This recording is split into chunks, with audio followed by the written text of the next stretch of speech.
네, 안녕하십니까. 지향공무원학원에서 영어를 가르치고 있는 영어 강사 조재권입니다. 빅모의고사, 전범위 빅모의고사 6회 총평을 시작하도록 하겠습니다. 우선은 굉장히 이번에도 많은 수험생분들께서 응시를 해주셨습니다. 거의 한 300명 안 되는 그런 조금 안 되는 분들이 응시를 해주셨는데 너무나 이제 감사하다는 말씀을 너무나 드리고요.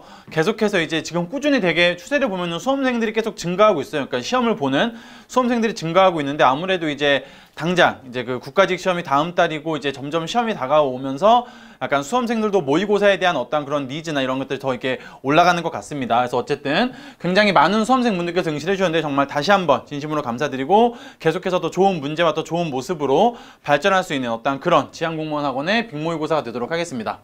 자, 우선 저희가 6회 총평을 조금 이제 시작을 한번 해보겠습니다. 제대로. 우선 잠깐 좀 총평을 좀 해보자면은 제가 좀 약간 놀랐습니다. 일단은 먼저 그러니까 전반적으로 봤을 때 사실은 이게 어휘야 뭐 워낙에 그 편차가 큽니다. 이게 복불복이에요. 사실은 어휘 같은 경우는 워낙 그 로또와 같은 그런 개념이 있기 때문에 알면은 맞추고 모르면 틀릴 수밖에 없습니다. 뭐 어휘에 대해서는 제가 뭐 딱히 얘기를 하는 게 아니고 전반적인 시험의 난이도는 제가 봤을 때는 저는 이제 기준을 저번 회차 시험과 비교했을 때 좀 비슷하게 냈다라고 생각을 했습니다. 비슷한 수준으로 그렇게 냈는데 정말 그래서 저번 회차 같은 경우가 문제가 되게 약간 편차가 컸어요. 즉, 그러니까 난이도가 조금 어느 정도 있었던 이제 그런 시험이었는데 그럼에도 불구하고 상당히 평균 점수가 되게 높았습니다. 진짜. 그래서 이제 확실히 정말 시험이 다가오면서 수험생분들의 실력이 계속 올라가고 있음을 뭔가 좀 보여주는 그런 시험이 아니었나라고 생각을 합니다. 그리고 여기 이제 보시게 되면은 그러니까 어휘와 문법 이게 한 문제씩인데 뭐 그런 거 제외하고는 그래서 전반적으로 정답률이 되게 높았다라고 볼 수가 있겠어요. 제가 이제 보통 이제 막 정답률이나 뭐 이런 평균 같은 거 딱 분석을 하게 되면은 되게 이제 뭐 되게 그래요. 뭐 독해 같은 경우는 막 진짜 정답률이 막 60% 막 그다음에 50% 막 이런 게 되게 이제 많은 반면에 어떤 거는 정답률이 막 20% 막 30% 이런 것들이 있습니다. 그러니까 이런 것들이 이제 뭔가 좀 변별력을 갖추고 되게 어려웠던 어떤 그런 문제들이 되는 건데 이번 같은 경우는 난이도 자체가 그렇게 쉬운 것도 아니었거든요. 사실은 기출가 그렇게 많이 벗어나지도 않았습니다. 특히 작년 이제 좀 시험이 쉬웠었던 국가직 기준으로 했을 때 정말 그것과 좀 비슷한 난이도로 되게 나름 출제를 했다라고 생각을 했는데도 불구하고 독해 같은 지문의 평균적인 정답률이 50%가 됐다라는 거. 높은 거는 진짜 60%도 있었고요. 40%를 떨어지는 게 거의 없었다라는 거죠. 최하가 제가 알기로는 아마 이제 46%인가를 이제 본 것 같은데 거의 절반에 해당하는 분들이 거의 다 이제 맞췄다라는 거거든요. 거기다가 영어 같은 경우는 이제 그 계리직이라던가 그러니까 영어 시험을 안 보는 어떤 그런 수험생분들까지도 이제 응시를 많이 하시는데 그분들은 당연히 영어 점수가 없습니다. 영어를 안 보니까. 근데 그런 것들을 빼고 나서도 되게 이제 평균 점수가 이제 조금 있다가 나오겠지만 되게 높았습니다. 높았다는 거 감안했을 때는 그만큼 되게 시험이 그렇게 쉽지 않았음에도 불구하고 되게 잘 해주셨다라는 말을 좀 드리고 싶습니다. 그래서 되게 정답률이 상당히 높았다. 그래서 이제 독해 문제에 대한 경우 그쵸? 정답률에 대한 편차가 거의 없었으며 그쵸? 이제 되게 이 말을 또 이제 바꿔 말하면은 그쵸? 문제들의 난이도도 되게 균등했다라고 볼 수가 있겠죠. 그쵸? 아니면 그렇게도 볼 수가 있는 건데 그래서 어쨌든 되게 높은 점수를 받았다라는 거를 조금 볼 수가 있겠습니다. 아무래도 이제 진짜 이거는 약간 수험생분들의 실력이 많이 좋아진 것 같아요. 이제 좀 시험이 이제 다가오면서 그쵸? 이제 확실하게 정말 저희가 이제 작년 12월 달에 처음 시작했을 때와는 많은 그런 차이가 있습니다. 그래서 수강생의 응시생 수나 그다음에 이제 평균 점수도 계속 이제 올라가는 모습을 보이기 때문에 근데 그렇다고 문제가 쉬워지는 것도 아니거든요. 이제 문제도 계속해서 지금 어려워지고 점점 더 어려워지고 있는데 그러는 거 보면은 되게 저는 되게 개인적으로 이제 기분이 좋더라고요. 여기 보는데 그랬습니다. 자, 이제 넘어가서 좀 우리가 점수를 한번 분석을 해보면은 그쵸, 이게 상위 10% 점수가 87점이에요. 되게 높은 겁니다. 저번 주에가 아마 80점 정도가 됐을 건데 거기에서 거의 뭐 7점 가까이 올랐으니까 거의 평균 이제 1.5 아니면 두 문제 정도를 맞췄다는 얘기거든요. 더 되게 좋은 점수라고 볼 수가 있겠고 상위 30% 점수도 아마 저번 주에 제가 기억하기에 70점이었던 걸로 기억하는데 요것도 거의 뭐 10점 가까이 올랐으니까 되게 많이 좋아졌다라고 보시면 될 것 같습니다. 가장 이제 점수가 높으신 분들 제가 여기다가 좀 닉네임을 좀 써서 좀 이제 본인이 혹시라도 이 영상을 보게 되면 아 내가 그만큼 잘했구나 라는 걸 좀 알려드리고 싶은데 너무 많아요 사실. 그러니까 뭐 1등이 이제 공동 3명이고 그 다음에 90점이신 분들이 7명이나 되기 때문에 정말 거의 뭐 되게 많은 분들께서 높은 점수를 받았다고 보여집니다. 엄청 잘하셨다라고 보시면 돼요.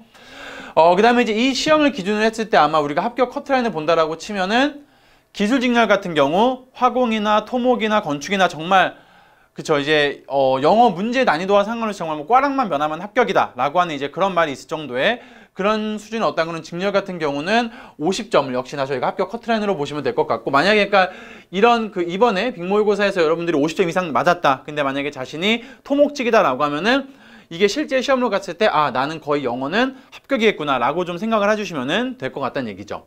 그 다음에 이제 좀 상대적으로 이제 컷이 높은 전산직이나 농임업직 같은 경우는 이제 70점 정도는 맞았어야 됐다. 이건 근데 조금 더 보셔도 될 것 같아요. 이게 아마 70점에서 한 80점 정도는 됐으면은 이제 그 합격 컷이 아닐까라고 볼 수가 있겠습니다. 참고로 만약에 여기에 속하지 않은 잔인이 만약에 행정직이다라고 할 경우에는 여러분들 행정직 수험생 같은 경우는 기본적으로 85 이상은 맞아 주셔야 됩니다. 요게 네, 요렇게 좀 참고 좀 해주시고 요렇게 이제 봐주시면 될 것 같습니다. 될 것 같고요.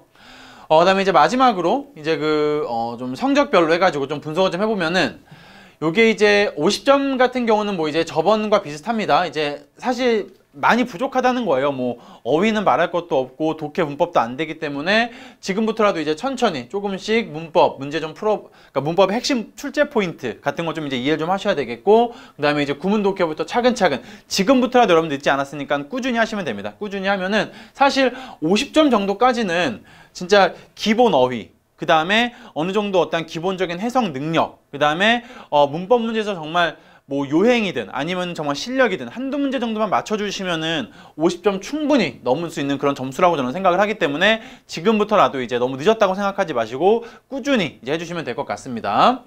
그 다음에 이제 55에서 70점 정도였을 건데 요건 조금 제가 수정을 좀 해야 되겠네요. 다소 요건 좀 지우도록 하겠습니다. 이게 왜냐면 이제 그 이번 같은 경우는 워낙 그 문제에 대한 어떤 그런 편차가 없었기 때문에 뭐 불안한 점수다 이런 것까지는 좀 아닌 것 같고, 제가 봤을 때는 그냥 뭐 어휘나 해석 위주로 이제 학습을 하는 것이 이제 좋다라는 건데, 이게 이제 무슨 말이냐면은, 그러니까 사실상 이제 만약에 문제의 편차가 좀 있으면은, 그러니까 독해 문제 같은 경우가 어떤 거는 어렵고 어떤 거는 쉽고 이렇게 돼 있으면은 그 부족했던 부분을 갖다가 집중적으로 공략을 해서 학습을 하면 됩니다. 근데 이번 같은 경우는 편차가 거의 없었다라는 거죠. 빈칸이나 뭐 내용일치나 주제문이나 문법 같은 경우나 어휘 같은 경우는 전부 다 약간 좀 비슷하게 나왔던 경향이 있기 때문에 그럴 때는 우리가 이제 어느 하나의 약점을 찾는다라기보다는 전반적으로 같이 점수를 좀 올릴 수 있는 그런 식의 어떤 학습을 좀 하셔야 됩니다. 그러려면은 어휘가 일단은 먼저 돼야 되겠죠. 어휘와 그 다음에 지금 와서 우리가 막 문법을 갖다가 막 다시 공부하고 막 하기에는 조금 이제 약간 시간적으로 부족할 수가 있기 때문에 어휘와 그 다음에 해석 위주로 해가지고 점수를 조금 더 올릴 수 있게끔, 단기간에 점수를 올리려면 사실 여러분들 요거밖에 없습니다. 어휘와 해석을 갖다가 많이 연습을 하시면 돼요. 해석 연습 많이 하시면서 어휘 꾸준히 암기하시고, 그렇죠? 그러면 이제 단기간에 아마 점수를 조금 올릴 수 있을 거다라고 생각이 드니까 요 점수대에 계신 분들은 요렇게 어휘와 해석 위주로 해가지고 학습을 하는 게 중요하다라는 거 말씀드립니다. 참고로 여러분들이 어휘 같은 경우는 독해에 나오는 그런 어휘를 말하는 게 아니라 그 어휘 시험용, 그쵸? 뭔가 기출 어휘 위주로 해가지고, 그쵸? 기출 어휘 베이스로 해가지고 이제 앞으로 나올 예상 어휘까지 해가지고 조금 암기를 좀 꾸준히 해주시면 되겠습니다. 이렇게 봐주시면 될 것 같고, 마지막에 이제 75점 이상이신 분들은, 그쵸? 역시나 이제 문제에 대한 편차가 많이 없었기 때문에 전체적으로 균형이 잘 맞춰져 있다라고 보시면 되겠습니다. 뭐 약점을 보완해야 되겠다, 뭐 따로 이런 것도 없다고 보시면 되겠고, 지금의 공부 방식을 그대로 유지하면은 실제 시험에서도 요 정도 아니면 요거보다 한 50점 더 낮을 수는 있겠죠. 긴장하고 막 그러니까. 어떤 실제 시험에서도 무난할 것으로 예상된다라고 생각이 되기 때문에 요 점수대이신 분들은 그냥 꾸준히 지금 하시는 방법대로 공부를 하시면 되겠습니다. 이렇게까지 하시면은 될 것 같고요. 되게 잘하셨습니다. 되게 모두 잘하셔가지고, 네, 제가 뭐. 자, 일단 이제 마지막으로 이제 오답률이 높았던 문제를 한번 볼 건데, 사실상 제가 이번에 딱 보니까 오답률이 좀 높았던 문제가 두 문제밖에 없었어요. 그것도 어휘 문제 하나와 문법 문제 하나였습니다. 어휘 문제 같은 경우는 그거 이제 뭐 정답률이 10%였는데, 어휘는 어쩔 수가 없어요, 여러분들. 이거는 뭐 워낙 복불복이기 때문에, 그냥 꾸준히 외워주시는 것밖에는 답이 없습니다. 그래서 이제 어휘는 넘어가고, 그 다음에 이제 정답률이 좀 높았던 게, 오답률이 높았던 게 요 문법 7번 문제 19%였어요. 그래서 요거랑 그 다음에 아까 그 어휘가 유일하게 다 10%대였고, 나머지는 거의 다 40% 이상 이제 그런 정답률을 기록했기 때문에 그렇게 이제 봐주시면 될 것 같습니다. 요걸 이제 우리가 문법 좀 봐야 될 건데, 보니까 이거를 거의 3번을 갖다가 압도적으로 많이 고르셨더라고요. 3번에 거의 그 픽률이 60% 가까이 됩니다. 네. 그 말은 즉슨 이제 그 2번이나 이제 그 4번 같은 경우는 얘네가 이제 그 맞는 문장이다라는 거 이제 다 알고 어느 정도 알고 계시다라는 거예요. 근데 이제 요거 같은 경우는 제가 좀 생각을 해보니까 아마 이 표현을 몰라서 많이 틀리셨던 것 같아요. 이게 이제 can not so much라고 하는 거, can not so much as라고 하는 걸 갖다가 이제 많이 이제 몰라. can not so much도 can not so much as도 아니죠, 그쵸? not so much as죠, 그쵸? not so much as라고 하는 이 표현을 갖다가 이제 몰라가지고 아마 좀 틀리신 분들이 많은 거다라고 저는 생각이 듭니다. 이게 이제 무슨 뜻이냐면은 이게 이제 하나의 표현입니다. 네. 보통 이제 cannot 이렇게 많이 쓰는 건데 되게 이제 처음 보시는 분들은 되게 어색할 수가 있죠. 한 번도 못 봤으니까. 근데 요거 이제 좀 오래전에 기출됐던 표현이기도 하고요. 요게 이제 뭐뭐조차 하지 못하다라는 뜻입니다. 또는 뭐뭐조차 하지 않다 또는 뭐뭐조차 하지 못하다라고 해석을 하는데 하나의 약간 관용 표현으로서 암기해 주시면 될 것 같아요. 조동사 관련된 표현으로 보시면 될 것 같고 can not so much as 동사 원형입니다. 이렇게 쓰게 되면 이 동사조차 하지 못하다라고 좀 해석을 해주시면 돼요. 뭐 표현이니까 암기를 좀 하셔야 될 것 같습니다. 그래서 그는 can not so much as write his own name. 그러니까 그 자신의 이름조차 쓸 수 없다, 쓰지 못한다. 이렇게 봐주시면 될 것 같습니다. 그래서 이 3번도 결론은 맞는 문장이었다라고 보시면 될 것 같아요.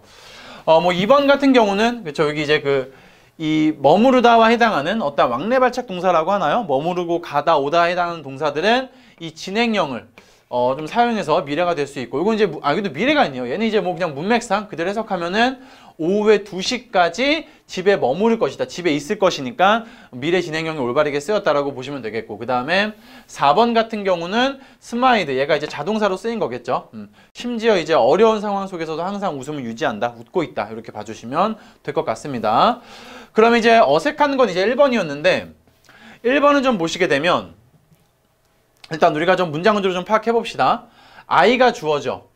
동사는 don't, want, to, remember까지를 전부 다 동사로 보셔야 될 것 같아요. 그 다음에 이제 목적어가 그들이 내게 한 짓이라고 하는 that they did to me라고 되어 있습니다. 그렇죠? 대절을 목적어로 썼다는 겁니다. 우리가 이 대절이라고 하는 거 대절의 쓰임이 여러 가지가 있겠지만 여기선 지금 대절이 목적어로 쓰였다는 거는 대시 얘가 지금 무슨 역할을 하고 있다? 명사절의 역할을 하고 있다는 거죠. 명사절 접속사의 역할을 하고 있다는 겁니다. 대시 명사절 접속사일 때의 특징은 뭐다? 이 뒤에 문장이 어때야 된다? 주어, 동사, 목적어 또는 목적어, 보어, 뭐 어떤 보어가 나오든지 이 문장이 어때야 된다? 완전해야 된다라고 하는 어떤 그런 특징을 가지고 있죠. 그렇죠? 다시 한번 대절이 대주어 동사가 만약에 목적어 자리, 즉 명사절 자리에 쓰이게 되면은 주어 동사 목적어 역할을 하는 명사절 자리에 쓰이게 되면은 뒤에 문장이 어때야 된다? 완전해야 된다. 완전하다라는 건 뭐예요? 주어나 동사나 목적어나 보어나 모든 것들이 다 갖춰져 있는 그런 문장을 의미합니다. 그게 대절이 명사절일 때의 특징이 되는 거죠.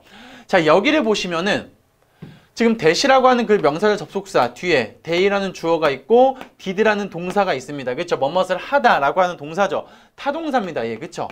뭐뭇을 하다라고 하는 타동사인데 그 뒤에 뭐가 있어요?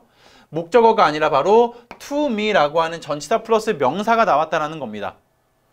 타동사 뒤에는 뭐가 나와야 됩니까? 목적어가 나와야 되는데 뭐가 나왔다? to me라고 하는 전치사 플러스 명사가 나왔다. 얘는 그럼 무슨 절이다? 완전하지 않은 불완전한 절이다라고 볼 수가 있는 거죠. 어떻게 돼 있는 거예요? 그러니까 지금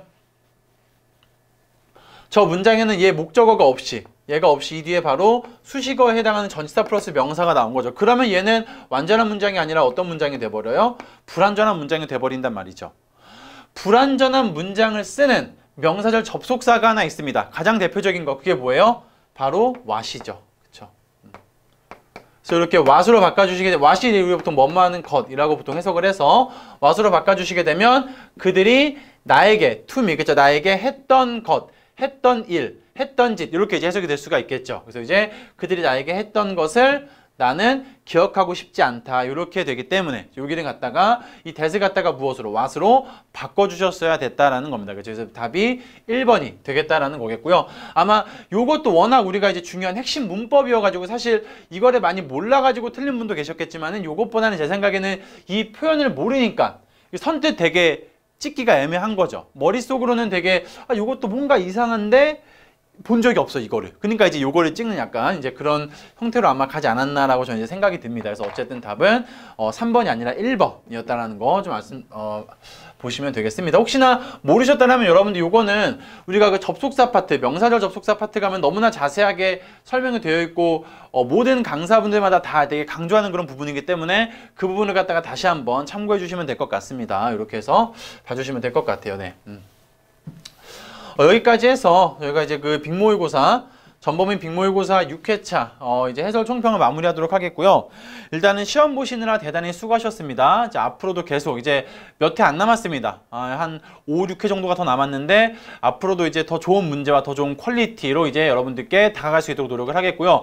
그리고 아참 이번 주부터는 여러분들 이번 주부터는 그 이제 좀 더 되게 요청이 좀 있어요. 지난 회차의 그 문제들까지도 풀어보고 싶다는 요청이 많아가지고 1회부터 이제 지금 이제 7회가 진행 중이거든요. 6회에 해당하는 그런 모든 이제 문제까지도 저희가 오픈을 합니다. 오픈을 하기 때문에 필요하신 분들은 이제 지난 회차에 못 풀었던 문제들까지도 전부 다 풀어볼 수가 있으니까 그거 조금 참고로 말씀드리겠습니다. 1부터 6회까지가 이제 이번 주부터 이제 시험 끝날 때까지 어떻게 됩니까? 오픈이 됩니다. 네. 오픈이 되기 때문에 참고하시면 될 것 같습니다. 자, 다시 한번 시험을 보시나 되게 수고하셨고 그 다음에 7회차도 많은 참여 부탁드리겠습니다. 이상 지한공무원 학원에서 영어를 가르치고 있는 영어 강사 조재건이었습니다. 감사합니다.